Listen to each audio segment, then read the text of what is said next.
Magandang umaga mga boys! Almusal tayo. Ayan, tubig na pinagpapawisan, hindi pa nagtatrabaho. Kanin isang sako. Yan yung nagdala ng sarap dyan mga boys. Pangasinan, alamang. Hinalo natin para yung sili. Tsaka almusal, ayan. Piniritong talong, nilagang okra, inihaw na kamatis, sibuyas at tsaka sili mga boys. Kumakain mo yan ganyan? Ayan. Simulan natin bisyo. Kain lang ating bisyo. Dasal. Nakumuha ng kanina naman.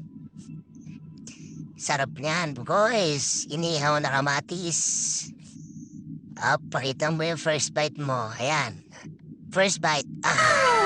Sarap pa. Ito talaga, guys, yung mga ulam na hindi mo ipagpapalit kahit ano yung nasa harap. Nakasawa din yung puro manok. Talaga naniinggit ka pa, nilapit mo pa.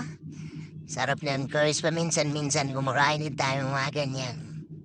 Para naman hindi tayo tubuan ng pakpak. Mas mahal pa kasi yung gulay dito, guys, kaysa mga manok at karne. Kaya kadalasan talaga manok talaga yung binibili, guys, kasi mas mura pa talaga siya kaysa sa mga gulay. Kaya nakapag-decision tayo, guys, ng gulay na lang. Para maganda naman sa katawan at medyo pakatakihin tayo ng high blood manok ng manok. Kakaroon na tayo ng pakpak yan eh. Kung hindi pakpak, buni mga boys. Joke lang mga boys. Yan guys, sarap na sarap ang kain ko dyan guys. Talagang grabe ang pawis. Solid. Ayan, patapos na tayong kumain guys. So tabi muna natin yung mga sobra at sayang. Pwede pa yan mamaya tanghalian hanggang hapunan mga boys.